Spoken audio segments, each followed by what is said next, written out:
What's up, guys? Welcome to another episode of True Crime Society podcast with Stephanie and Olivia.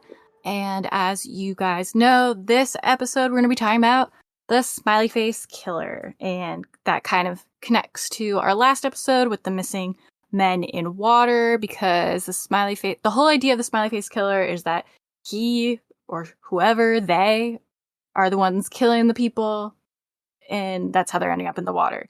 So we're going to get into that. A lot of you have messaged us about it on Instagram and wanted to hear about the idea of the Smiley Face Killer, if we ever talked about the Smiley Face Killer before.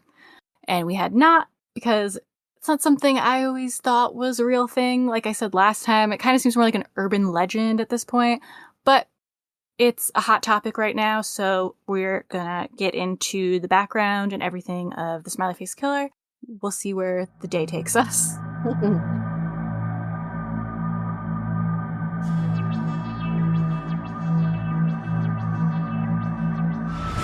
Since 1997, hundreds of college-aged men have gone missing, vanished. They are later found drowned in a body of water. Their deaths are classified as accidental or undetermined. Case closed. This is happening in growing clusters across the country with eerily similar circumstances. Almost all of the victims are top students and athletes who disappeared after a night out with friends. And the deaths keep happening. We've discovered a chilling connection. Near where most of the bodies are recovered, smiley faces. We believe these deaths may all be connected. The work of an organized group of serial killers. We believe the victims are drugged, abducted, killed on land, and eventually dumped in the water. With the help of preeminent crime and forensic experts from all over the nation, our goal is to uncover new evidence to reopen these closed cases and compel the authorities to investigate them as homicides. Only then can we prove that these deaths are linked. We're retired NYPD detectives from the Bronx. We have devoted the last 12 years to collecting evidence. We've dedicated our lives to the families desperate for answers and the victims who deserve justice. All right, so between 2009 and March 2016, authorities who were searching the Boston area waterways recovered the bodies of at least 11 people, most young men who had been previously reported missing, in many cases for days or months. And then, we spoke in the last episode about how there's kind of hot spots. Boston is definitely one. Wisconsin is another one that's mentioned a lot. Since 1997, the bodies of at least 10 young men have been pulled from rivers and around the relatively small city of La Crosse in Wisconsin, which kind of is a city on the Mississippi River. Sorry, it's a town, not a city, college town. In numerous other communities like Chicago, Minneapolis, and Milwaukee, there have also been clusters of young men turning up dead in the water. In New Jersey, the bodies of 3 young men were pulled from the Hudson River between 2014 and 2016. This kind of phenomenon doesn't just happen in the US. In England, 61 bodies, most of them belonging to young men, were recovered from the canals of Greater Manchester between 2008 and 2014. In Boston, police have said the majority of the deaths were accidents or suicide, with often drugs or alcohol involved. And in some instances, the weather conditions were bad. It was cold, snowy, rainy, whatever, conditions that aren't great when you end up in water. The former Boston Police Commissioner Edward F. Davis told the Globe, in most cases, it's nothing suspicious, just an overuse of alcohol. I did find an interesting map, which I'll put on the blog, and it's basically a map of Boston and where the bodies of these men have been found. And they are in this tiny little cluster, which I don't know how much you can read into that in terms of relation to possibly a killer or to maybe it just shows. It's also like we were talking about the guy who went missing in Boston the last episode. That's kind of like the main area. Tourist area. Like that's where Faneuil Hall is and all the different bars, breweries, the tourist spots, and it's very close to the water. Yeah. So I mean, it also they're all clustered together, but that's probably also the place where most people go to go out and see the sights. And drink alcohol, probably. For sure. So in the last episode too, we spoke about Kevin Gannon. We spoke about him in relation to Dakota James's case. He's been working with NYP Detective Anthony Duarte and criminal justice Professor Lee Gilbertson And they have a theory about these type of deaths of men who kind of end up in the water. They believe they are a series of murders by domestic terrorists. The phrase Smiley Face Killers has become well known, and it's based on some of the research of these men. They, made the term because there's been some smiley face graffiti found at some locations where bodies of men have been found. Kevin Gannon, NYPD, retired detective sergeant. After 20 years of multiple units in the NYPD, multiple investigative units in the NYPD, I'm probably most known now for this Smiley Face Killer theory that is all over the internet. The Smiley Face Killers are a group of well-structured, organized individuals that have cells throughout the United States in which they're targeting specific young men, very intelligent, athletic. They drug them, abduct them, hold them for periods of time before they murder them and then dispose of them in bodies of water and leave graffiti behind, most importantly the smiley face, to tell us that these deaths are not accidents but are clearly homicides. There's a really good Rolling Stone article titled Why 3 Investigators Blame a Rush of Drowning Deaths on a Gang of Killers. I'll put the link in the blog, and some of this information comes from that. Kevin Gannon has said that many of the deceased men were kidnapped and murdered by dangerous criminals who remain at large and continue to kill. The detectives believe the crimes are motivated by jealousy and reflect a coordinated effort to go after men that the killers perceive to be privileged. Gannon says that, the deceased men are classified as the best of the best. In 2008, they have claimed to have identified more than 40 potential murders that had been labelled accidental or undetermined drownings. Since then, they've got more evidence and they've expanded their database of potential victims of the Smiley Face Killers to 335 cases, which is crazy. If it ends up to be true, that's a lot of murders. When we first started, it was just in the upper states, but it's nationwide. And it's a group of killers. They use the internet to talk to each other. We've been on their website, so we know that they exist. It's not just one individual traveling across the country killing people. It's groups of individuals who are coordinated. So the only way to bring this forward was finally to bring it to television where the public could see and hear what's going on with these young men, how they're going out missing, how they're being drugged, how they're being deposited in the water, how it's all happening in the wintertime when nobody's around, but nobody's drowning in the summertime with these young men. The public would at least say, wait a minute, that sounds suspicious to me. Something must be going on. These guys might be onto something. Forget about who's killing them at this time. Let's prove murder first, then we'll show you who's doing it and why they're doing it. And for me, this was like the last chance to bring this forward. They speak a lot about the decomposition of these men. Kevin Gannon said the lack of decomposition on the bodies is inconsistent with the period of times that the victims have been missing. So they speak specifically about Dakota James. He was missing for 40 days, but his decomposition showed only around 3 days. There's another man called Todd Gabe, I think is how you say his last name. He'd been missing for 21 days, but his decomposition was around 2.5 days. Kevin Gannon also noted that the presence of land insects, lividity patterns, and the lack of bloating associated with the recovered victims suggests that the victims died on land and not in the water. They also talk about GHB being found in a lot of the deceased men. He said, we have the presence of GHB, which is a date rape drug usually used to facilitate rape in 99.9% of these cases.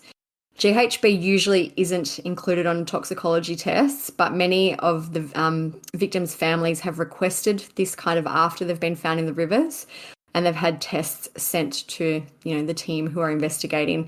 In the last episode, we did mention that I've read that GHB is something that the body actually produces sometimes too, which may explain why, because 99.9% is a lot. That's every case basically has GHB in their system. So 335 I want to know, yeah, are they pooling all 335, so or 300 whatever, and they all had it in their system? I don't know, it sounds like it. I feel like that's what they're saying, but I feel like that they didn't actually test all of them. I don't know, I think that would be crazy. It sounds especially like with very older ones. Yeah, it sounds like very sensationalist. I don't know. I'd like to know what sample that 99.9 is representative of.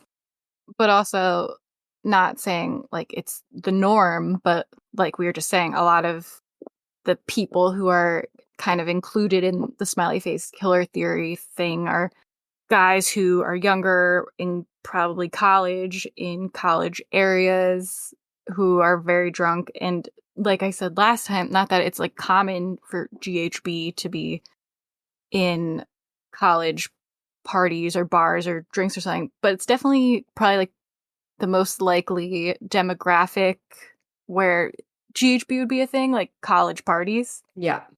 Like I know guys, it's always like guys drug, girls drinks, but I've always also heard stories of frat parties or things like that where they put GHB or other prescription drugs in the jungle juice that everyone's drinking out of to get everyone super fucked up. So then it's like people who have GHB in their system and are super fucked up do seem more prone to be the guys to black out, not know what's going on, wander off and fall in a river. Yeah. So it's kind of like makes sense. Yeah. Yeah. I agree with what you're saying. Yeah, I'm probably not saying it great, but I believe that more so than some random smiley face killers are specifically picking people and somehow drugging them, specifically that person.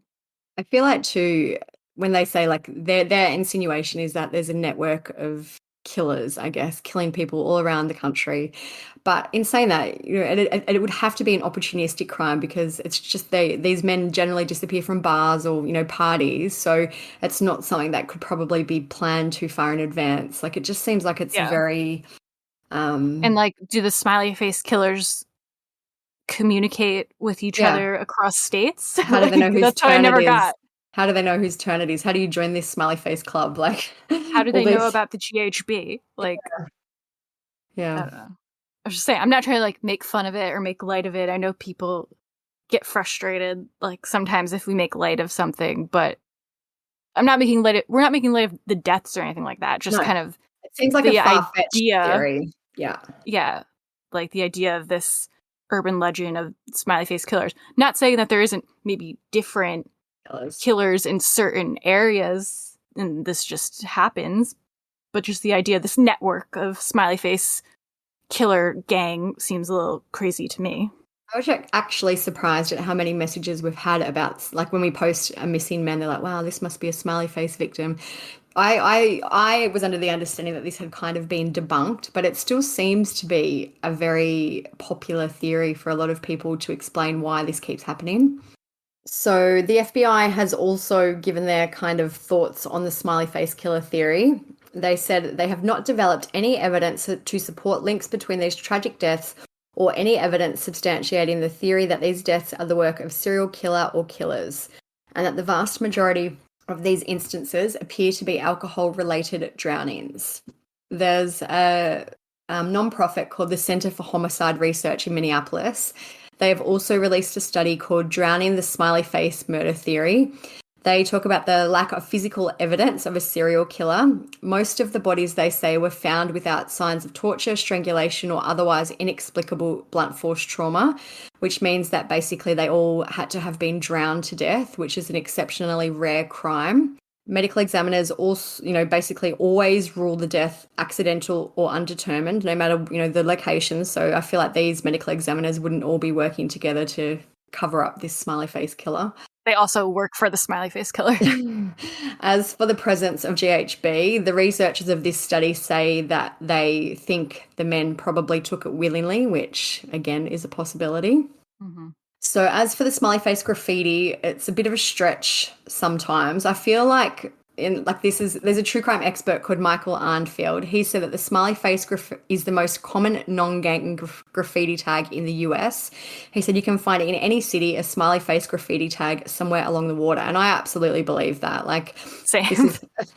This is like not the same, but for Christmas, my daughter went through and she found this shop that had all smiley face merchandise, and that's what she wants. Like, it's still everywhere these days.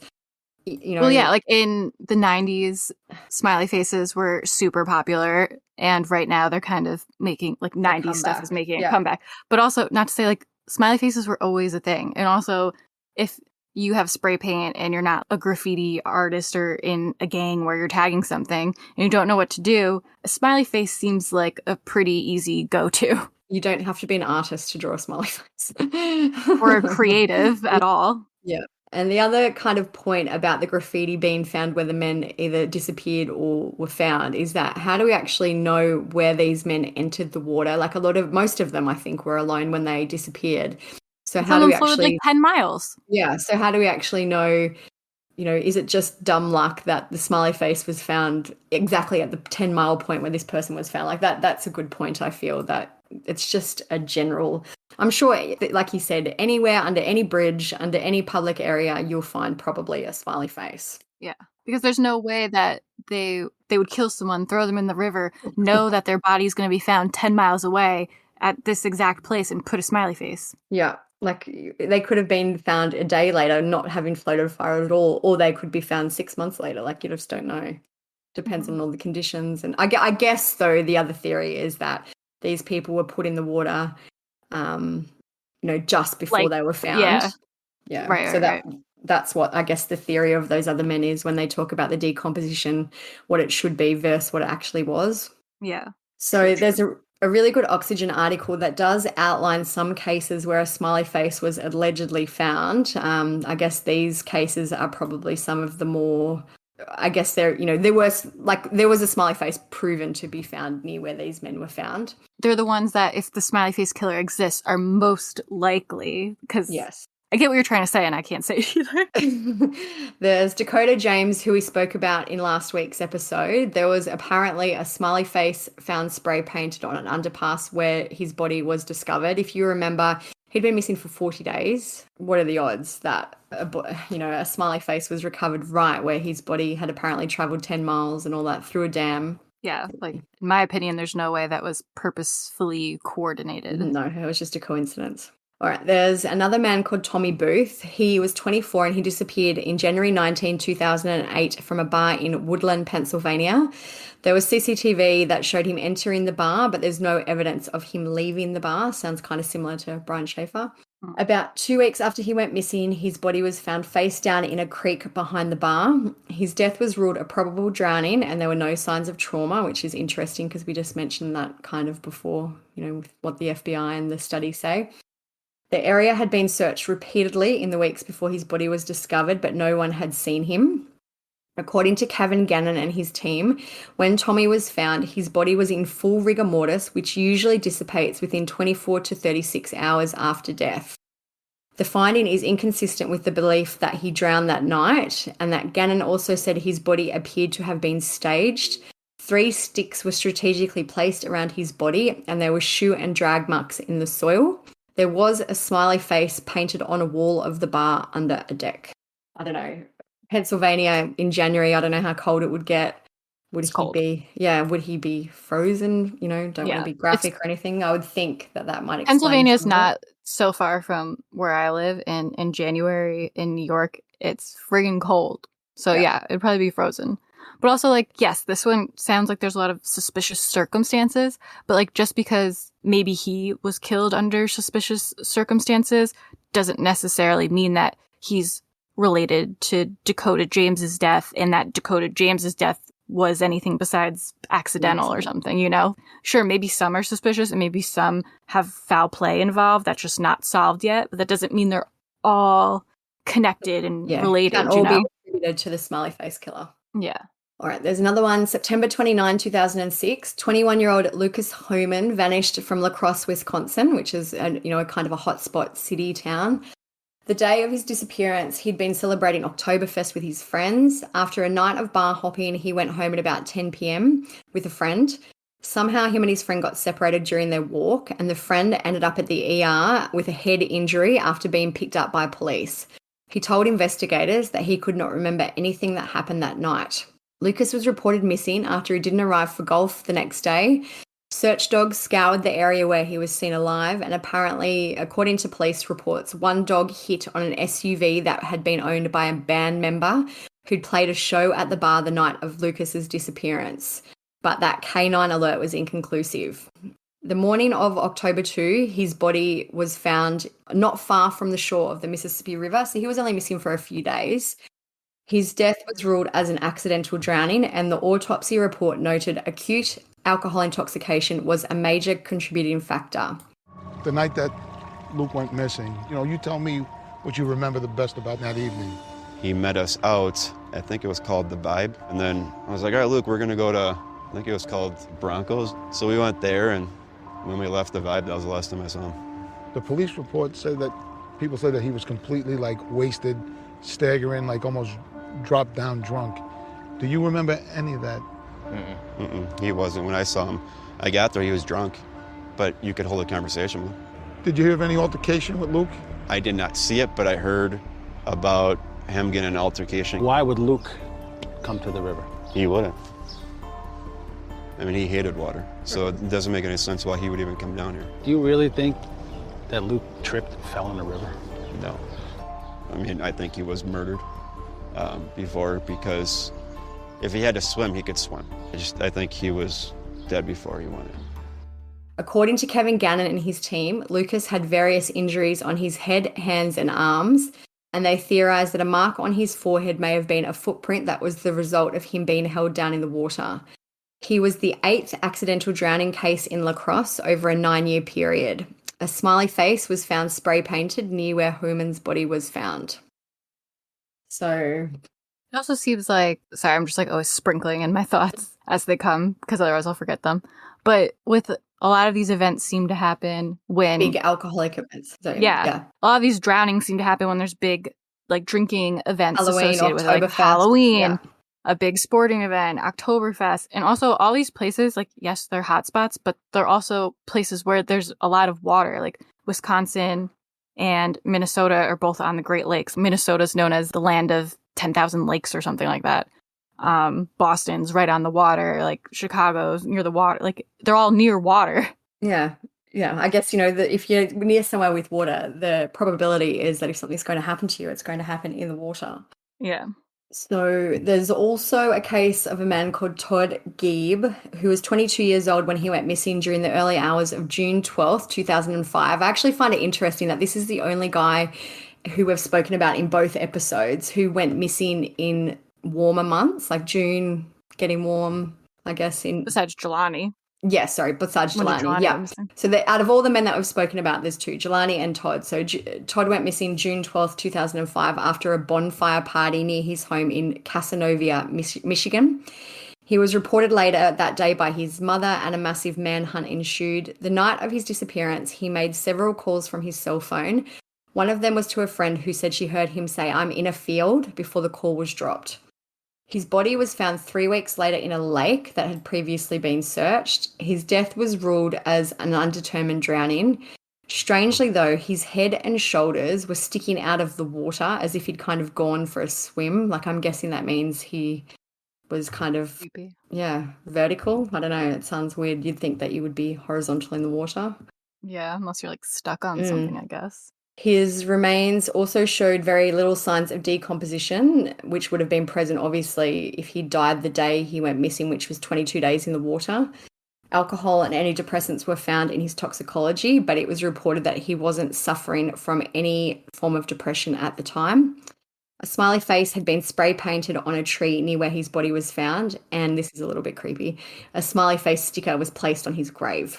That could just be like a dick, though. Yeah, it could be just someone, I'm sure in the town there's local rumours and chatter and gossip and all that. It would just be someone being It's probably just some asshole who thought it was funny. Yeah, someone being a dick. But what you were saying about the colder months versus the warmer months, I think obviously it happens more in the colder months, because if you fall in a river when it's warmer, it's probably easier to get out of it and not die so quickly. Like if you fall into a river when it's -9 degrees out with the wind chill in Boston, like you're probably going into shock very quickly. It's probably very hard to swim and get out of it. Yeah.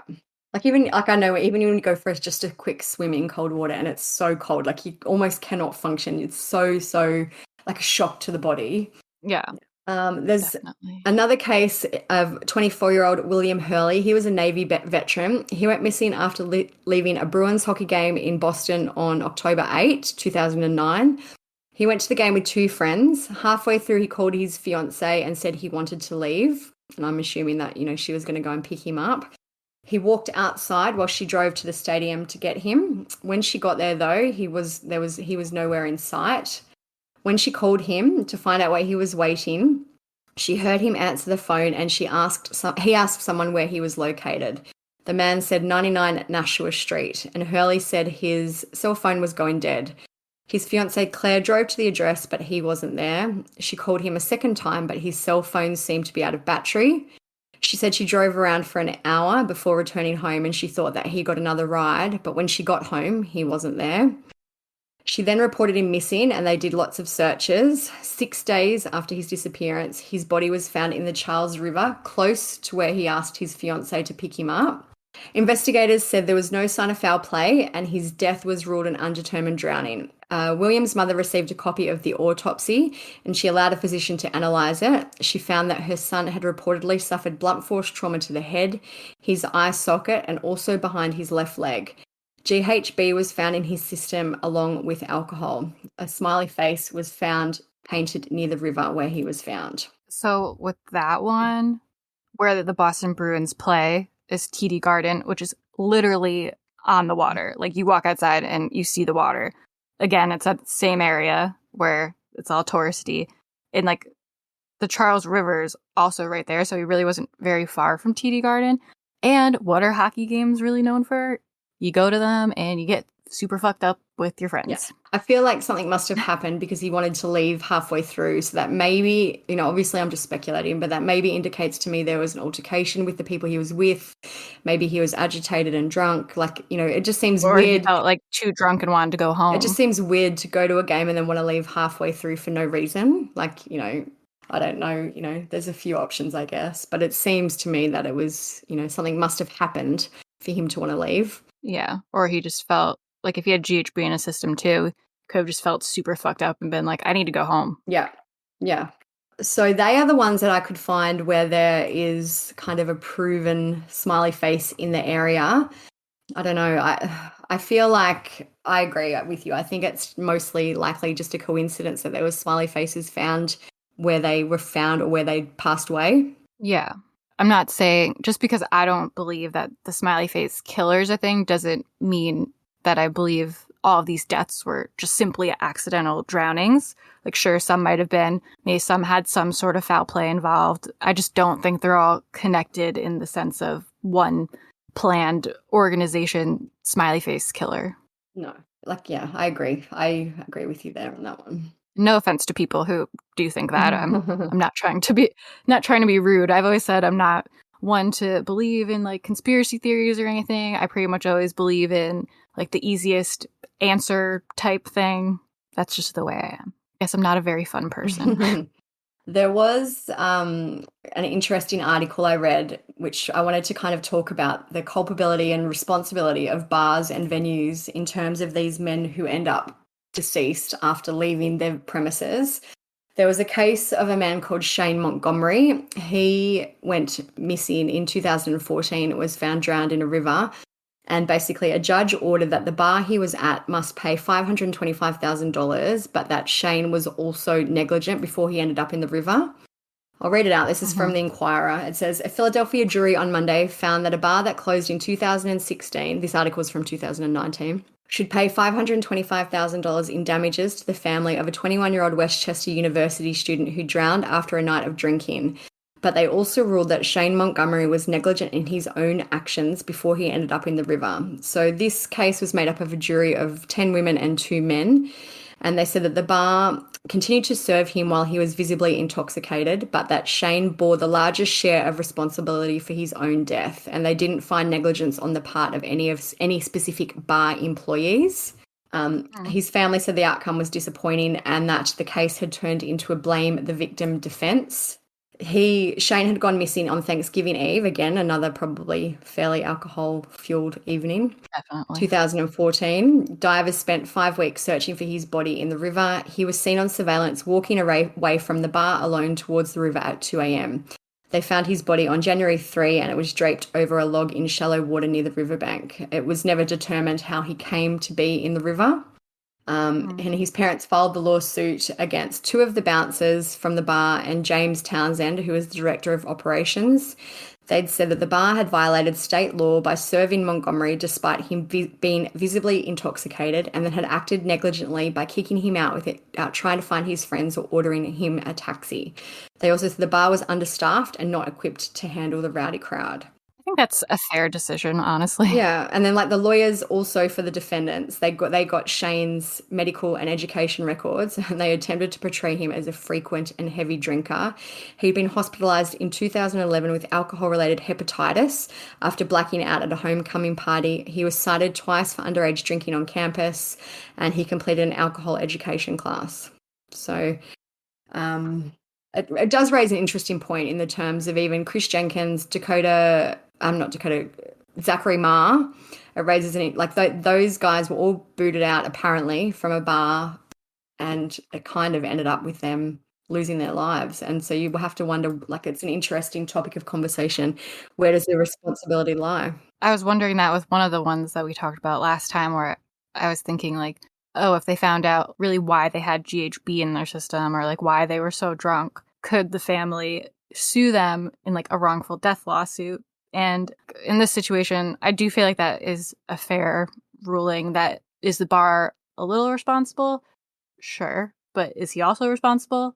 Yes. I don't see how it's any different than like over serving someone who then goes out and gets into a bad car accident where the bar gets in trouble. It's kind of similar. Yeah.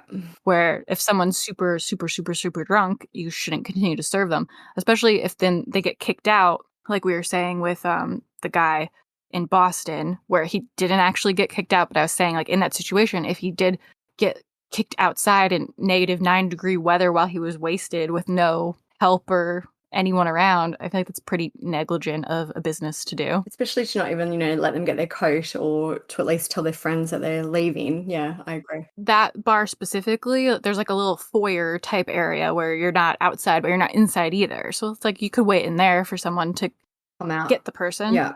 So it is interesting, but I think that's fair. I feel like in terms of smiley face killers, I personally don't really believe it's likely to be a thing. I feel like there's a lot of men who died in similar circumstances, and it's all alcohol or drug related generally, obviously not all the time, but generally. And that they either fell in when they went to pee, they got lost, it was dark, stumbled into a river somehow. And I feel like that is probably the explanation for the majority of these cases. Obviously, Chris Jenkins is different. We don't know about Jelani yet. There might be a few different outcomes, but for the majority of these guys, I think it's just a terrible accident. Like I said last time, this I feel like doesn't happen to girls as much because girls are less likely to wander off alone. And girls can't pee in a river. Like, I know it sounds common or whatever to say it, but essentially you can't. So, but even if they just want to go look at the river or something, a girl isn't going to wander off by herself at 1 a.m. in Boston or wherever alone, drunk. Probably not. Like, girls like to stick together because we're usually the victims of crimes. So we know better than to go walking at night when you're wasted. Yeah. Whereas a man would feel more confident to do that by himself.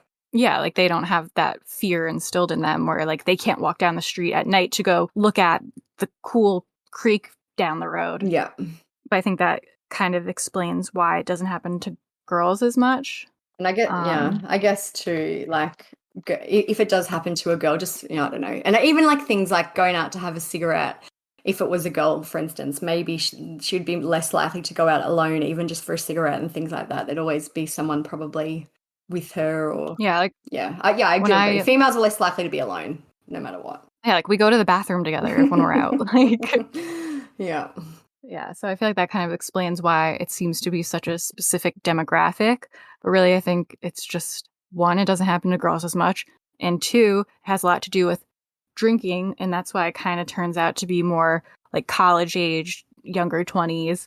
Not to say people who are older don't drink a lot, because of course we can and do. But we don't get as drunk as people in their younger 20s or college especially. You're more a seasoned drinker by the time you're in your 30s. Yeah, and you get tired faster and you want to go home. Yeah. So there are, I'll put some links to the Oxygen special up on the blog. I feel like this is, again, going to be a theory that can't be debunked because how can you? It's very vague. Yeah, and it can encompass a lot of different things. I know that we mentioned earlier that they've said a lot of the guys who are kind of attributed to maybe being a smiley face victim had no injuries on them. Like with Dakota James, we spoke about him, going 10 miles apparently down the river in a dam, and he had no injuries. But then when we look at Lucas Homan, who we just spoke about in this episode, it said that he had injuries on his head, hands, and arms, and that he had a mark on his forehead. So that kind of goes against their whole... It's almost like sometimes they make the narrative fit when it doesn't really. I was thinking that before too. Before they were saying there was no marks on them and that's why it was suspicious. And then with the one where they found marks on him later, that was also suspicious. So it's like no matter what it is to them, suspicious. It's suspicious. Yeah. They kind of force the connection sometimes, like you were just saying. Yeah. So I get, like, when you see things like that, it makes you question the validity of their, findings and research. Like, I know these men have dedicated years and years of their lives, and they've written books and studies and shows, and there's even movies about the Smiley Face Killer and different things like that. So it, I have no doubt that there's a lot of research, and they obviously believe their research, but I just feel like in most of the cases, it's probably a stretch. But it also just seems like it's an easy money grab. Yeah. No offense to the people researching this, but it seems very clickbaity almost, where it just seems interesting. Of course, they're going to spend all this time researching it and making these TV shows and making all these things because they're making money off of it. Yeah. Not to put down their research or anything, but it's also the idea of the Smiley Face Killer is super vague that you can almost force any death to it that happened in a river. Like, what are the other stipulations? There's a river and there's a smiley face. Yeah, that's it. And yeah. And I do find it interesting that when they talk about the decomposition too, it is in cases where it seems to have been colder, which may explain the preservation of the bodies a little bit more. Obviously, maybe not to the extent that they're saying, but the bodies that seem to have been found in the warmer water don't seem to have been noted as having less decomposition. Yeah, it probably just also depends, because I know with like Jelani, they said it was a moving river, like the water was warm, and he was also fed on by predators. So I'm sure it just depends on like a lot of factors. Like how cold was it? How deep was the river? Is there a lot of rocks and sticks in the river? How fast was the river? Fast Yeah. move? Yeah. Yeah. So there's a lot of variables to that. I just wanted to cite a few really good resources that we used for these past 2 episodes. There was the oxygen stuff, which I'll put on the blog. There's also a really good blog that sadly hasn't been kind of updated as much, and the person's written it's because they got a new job. But it's called Footprints at the River's Edge. It's a really, really comprehensive blog that goes back to like 1997, possibly even earlier, about all these different missing men. And like it's great. If you are interested in this kind of phenomenon, I would go and check it out. I'll put it on the blog, but it's called Footprints at the River's Edge. There's also another blog, which I've just got to find the link now. And they did a good write-up on Zachary Marr, and they've also done like a lot about the missing men in Boston and different things like that. It's called Cryptid Antiquarian. I'll put their blog up online, but they have a lot of information. They've spent a lot of time kind of retracing the steps of some of these men. So if you're interested to learn more about where they disappeared from and their circumstances, I definitely recommend that resource as well. Okay, guys, it's just Stephanie here with some last-minute updates for this episode comes out, which is tomorrow. It is December 1st right now, Wednesday, 3:51 p.m. I just got home from work and ready to get this done. So between starting recording this episode a few weeks ago and today, there was actually another case where a missing man was found deceased in a river after spending the night drinking. So seemed to fit this episode theme that we're going with exactly. So I'm going to talk a little bit about that one. His name was Brian Bone from Orlando, Florida area. He was out celebrating his 24th birthday in Orlando on November 21st when he vanished. His mother said in an interview that Brian called her on the night he disappeared sounding confused and scared. His phone reportedly went dead shortly after the call. She said that he said, quote, "I don't know, I'm just around buildings." He was scared, and I know how he sounds when he's going to cry, and he had that sound in his voice, and I was telling him to stay there. Police announced on Friday, November 29th, that paddleboarders ended up finding his body in Lake Ivanhoe under the I-4 bridge. It's still unclear how he got into the water, but police said there was no signs of foul play at the time. And it's another sad story. Someone went out celebrating their 24th birthday, somehow seemed to get lost and ends up dead in the river. Hopefully they could find out some more information, maybe some CCTV to see if he was wandering around there. Maybe look under the bridge if there's any smiley faces. I'd be curious to know. But another sad story right around the holidays. Whether it was an accident, whether it was a smiley face killer, I think one thing to say about all these stories is like, we all gotta keep an eye on each other. Keep an eye on your friends, especially if you're out drinking. Don't let anyone wander off alone. Like, you all gotta stick together. Keep an eye on everyone. Stay safe out there.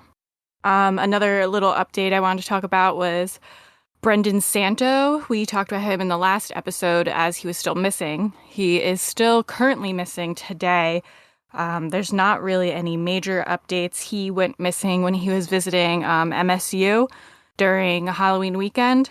And the latest article I found says, the investigation continues to lead police towards the Red Cedar River, said MSU police, who are consulting with water experts to better focus their search efforts. While a search for Brendan is not solely focused on the river and is open to other leads, MSU Police Inspector Chris Rosman said the river is currently of particular interest. He said, we have investigative leads that are pointing toward the river. We don't want to lock ourselves into an absolute with that situation. You know, we've used sonar as well as canines in our search of the river, which has increased our interest level in the river. So another one, hopefully they find him soon so his family can at least get some answers. Like Olivia mentioned, we are keeping a kind of like a rolling blog going with all these cases that will continue to update whenever this happens. So if that's something that's of interest to you, you want to learn more about any of these cases, see pictures of the people, videos, all that, make sure to check out our blog at truecrimesocietyblog.com. And I'm also going to make a little Instagram text box thing tomorrow when this episode comes out, because I'd love to know everyone's thoughts on what's going on with this weird phenomenon and what you guys all think of the Smiley Face Killer. A lot of people do think it's real. We get messages about it all the time. So I'd love to see what you all have to say about it after listening. I know this episode is a little bit shorter than some of our other ones. Obviously, I celebrate Thanksgiving as an American citizen. So it was a little bit of a crazy time, the holiday, and after the holiday, my boyfriend and I always go to Vermont. So actually, while we were in Vermont, this ties into the Smiley Face Killer thing, I swear, so I'm not just rambling off here. When we were in Stowe, Vermont, we went and visited this bridge that it's over like a little creek. It's a little covered bridge that's apparently haunted because, you know, the story is like any other haunted little bridge or lake or something in any town, that in 1844, some girl named Emily went there to run away with her boyfriend and he never showed up, so she hung herself from the bridge or something, and now she haunts it and attacks people who go there. So I went there hoping that Emily would maybe attack me or something, which didn't happen. But I did find smiley face graffiti there. I took a picture of it, I screamed, I sent it to Olivia, and, you know, there's a little creek there, there's a little smiley face. But I think that just proves maybe the theory a little bit more that we were saying, that people just like to graffiti smiley faces. I'm definitely going to be on the lookout for them. Maybe I'll start a blog of just smiley face graffiti that I find around. But we'll post the picture if anyone cares or wants to see it. But anyways, like I was saying, sorry that this episode's a little shorter. I did also get engaged in Vermont, so yay for me and my fiance, weird to say. So just been kind of a hectic time. But the next episode is going to be probably pretty long because we're going to be talking about missing 5-year-old Summer Wells, who I'm sure you guys have at least seen in passing in the news. Kind of more of the reporters are starting to pick it up. But some of you have even messaged us and said it's a very hard case to just jump into and start following. There's a lot of players, a lot of people involved. There's something called the Cornbread Mafia. I don't even know, but it's not the easiest one to jump into. So we did the notes for it. It's going to be a longer episode again next week. But hopefully for those of you who want to follow that case, it will help you get into it and feel a little less overwhelmed about following it. I think that's everything. As always, Leave us a review if you haven't. And if you're listening to the podcast and don't mind sharing on your Instagram story, we would love that. It helps us get the word out there and we'll reshare it. We love to see what you guys have to say. Leave us a review if you haven't done that already, only if it's a nice one, preferably. If you have any feedback to give us ever, you can just email us at truecrimesociety@gmail.com. Definitely better than messaging us sometimes because it won't get lost that way.